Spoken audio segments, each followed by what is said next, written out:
Hi, welcome back to Sideline Homestead. Today we're doing a carnivore meal prep for the week. So we made enough food for probably about 3 days. So let me show you what we did. We have some beef short ribs. We have a bunch of steaks. Mostly there are 2 ribeyes. We have some New York strip steaks. And we also have from Porter Road a dry aged New York strip. We have some all natural hot dogs without any nitrates or anything like that in there. We have some Polish kielbasa that we bought at a specialty meat market, as well as some regular kielbasa. And then over here, this is our protein bowl. Yes, I know it's on a plate. You have ground beef cooked with bacon and then topped with a soft cooked egg. So stick around and we'll show you how we did it.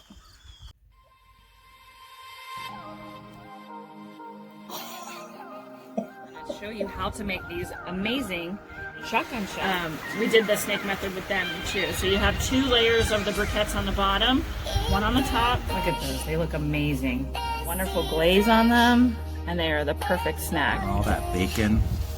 On the Weber kettle. Delicious. All right, we'll see you back in 15. Move that butter around a little bit, let that melt. All right, so today Jody and I are going to be cooking a lot of meat for the week. And what I'm going to be preparing, we have 2 prime ribeyes. We have 2 prime New York strips. And we also have a Porter Road New York strip that's dry aged. So this came vacuum sealed in its own package. So we're going to do a taste test today to see if the Porter Road dry aged, and we're going to compare it against just the normal prime New York strip to see how those taste. When Jody and I went down to the Pittsburgh Strip District, which is just for like meats and vegetables and all kinds of really cool fun stuff down there, we bought a bunch of different types of Polish kielbasas. So we have about 5 of those. We have some other kielbasas here as well, just some plain kielbasa. No nitrates, no preservatives, all natural. And we also have some hot dogs that, again, are all natural, all beef, no preservatives, no nothing like that. So these are the meats that I'm going to cook. And then over here, we have some beef ribs. And these are the ones that are cut with the bones. You can see the 3 small bones in there. So Jody's going to make a rub, and she's going to prepare those. She's also going to make us a really good ground beef, some organic grass-fed ground beef from Costco with bacon and eggs. And that's going to be our lunch today. I'm looking forward to that on the Blackstone.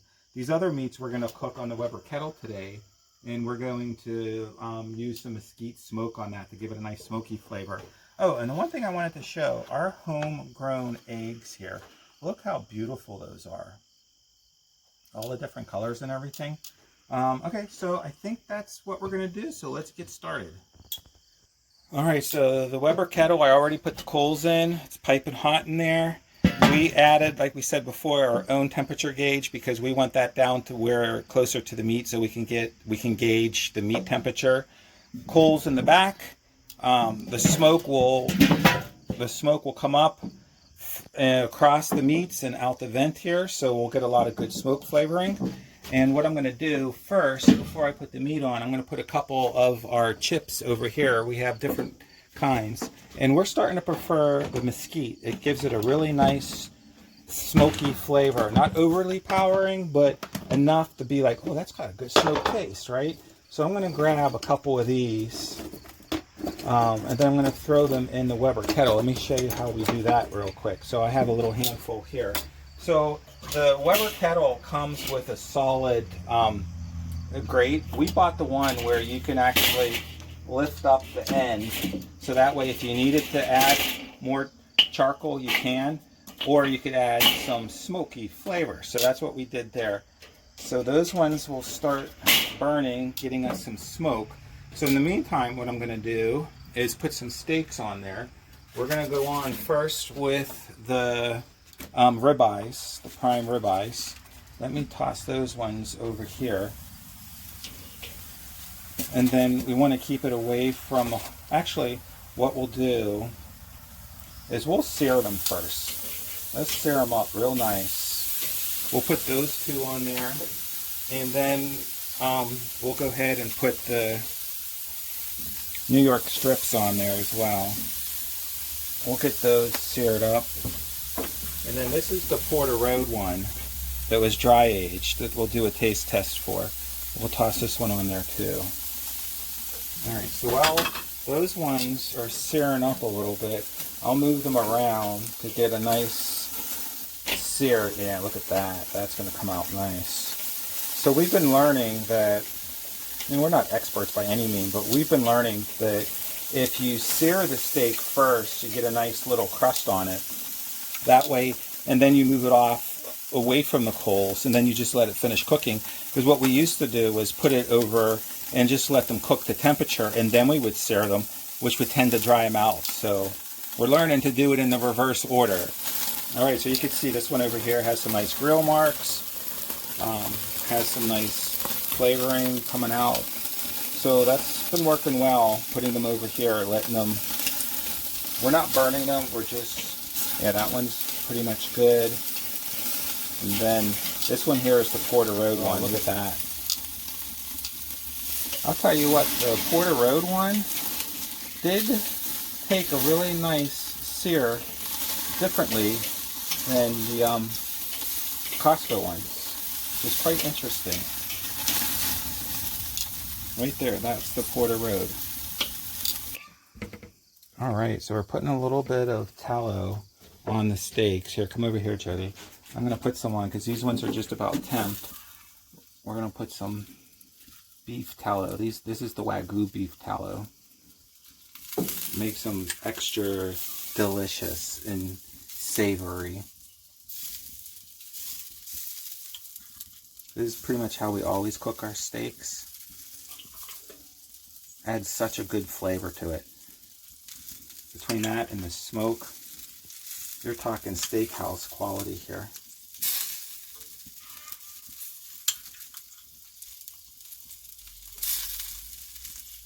Alright, we'll let that soak in for a couple minutes. Those are just about to temp.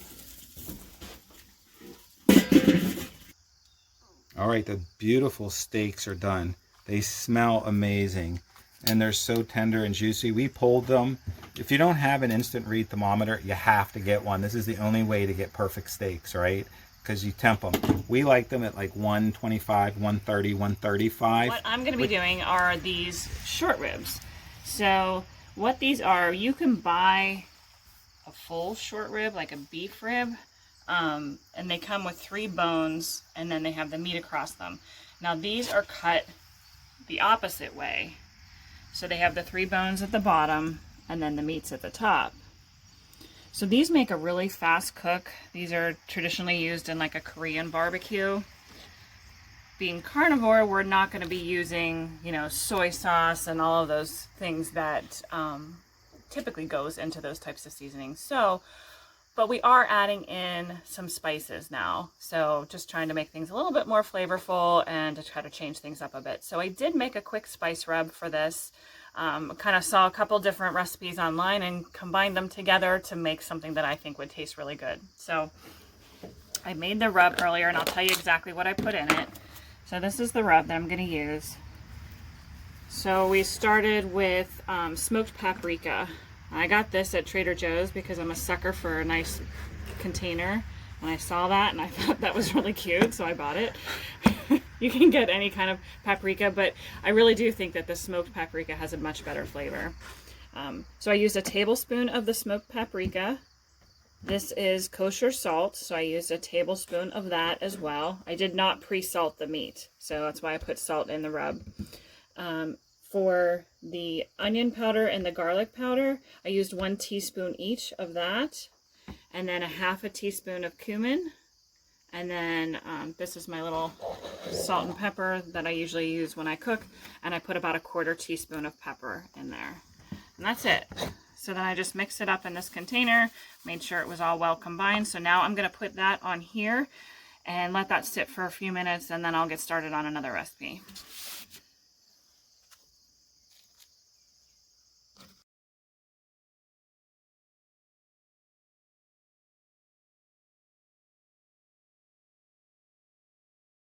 All right, so we're gonna go ahead and start the kibasi's and the Polish sausages and the hot dogs.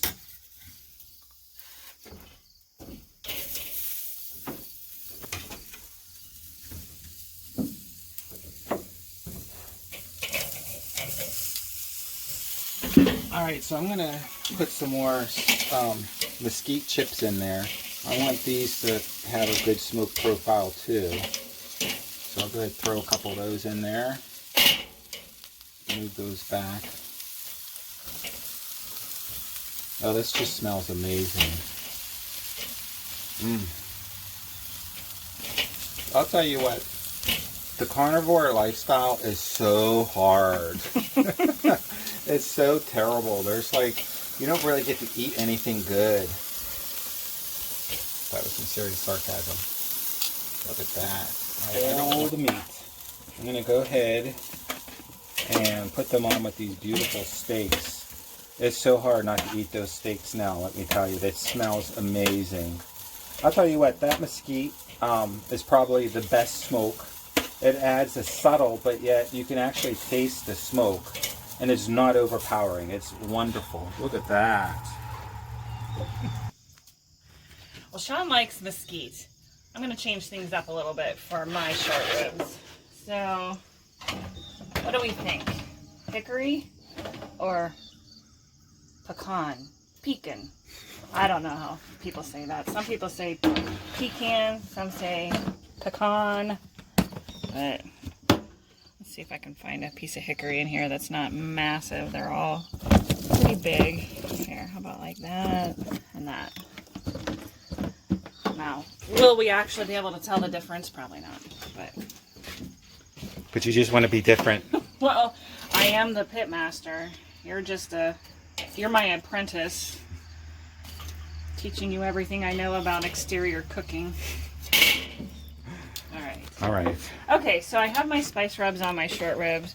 They are ready to go. They've been sitting out about 10-15 minutes, so I'm going to get them on. I am going to cook them over the direct heat. We'll just kind of have to, they should cook really fast, so we'll see how this goes.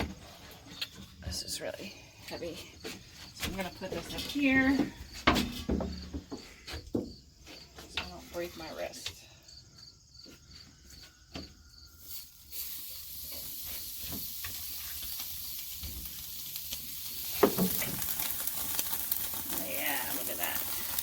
Flaming up nice. So usually I would guess, these are really thin as well, which is another nice thing with them because they cook fast. You probably only have to cook them like 2 minutes or so per side. Oh, look at that. See? And you get the nice coloring from that smoked paprika, which gives it kind of that reddish tinge to it, which looks really nice. We eat with our eyes first, contrary to what some people think. Oh, those are cooking up really nice. Very pleased with that. I don't think these ones are really getting a lot of heat yet, so let's check this one. Oh yeah, gotta get that end down here. All right, these are done. They didn't take any time at all. Probably 5 minutes tops, and they are ready to go. You can see they have a nice sear on them, and again, that good color from the smoked paprika in the rub. Very tender. All right, here's our next cook. So this is gonna be like a protein bowl. So what I'm gonna do is cook some ground beef, bacon, and probably add a little bit of seasonings to it, and then when it's all done, I'm gonna top it with a over easy egg, so we get the yolk that goes down into the bowl. So first up, I'm going to start with just cutting up some bacon. So I have a package of bacon here that I opened up, and I'm going to attempt to try to cut it down into smaller pieces. It's a little easier if it was maybe partially frozen, so you could always do that, but it doesn't have to be like super small, and they don't have to be perfect because this is going to cook in with your ground beef. All right, I have a package of ground beef. This is 1.34 pounds, so it's a little over a pound, like a pound and a third. And then I have a whole package of bacon here. I have the Blackstone heated up. It's probably on medium right now. If you leave it on high, I just find that it cooks so fast that like the fat doesn't always render out, especially of bacon.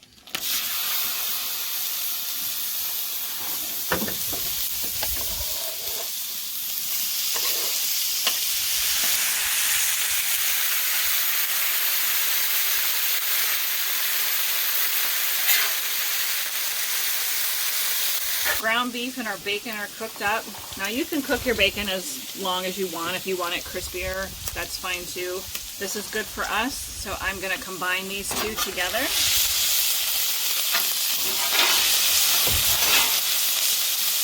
just going to add a little bit of salt, even though the bacon's really salty. There's a lot of ground beef, and I want to make sure that there was enough flavor through that.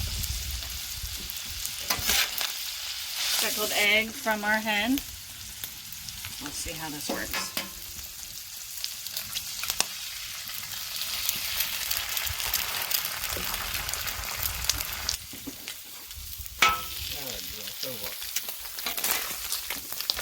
Alright, so put some of the ground beef mixture on a plate or a bowl, whatever you want to use. And then you want to crack that egg because you want that yolk. It kind of forms like a sauce on top. And that's it. Ready to go.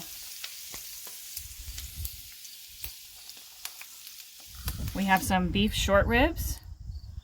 We have a bunch of steaks.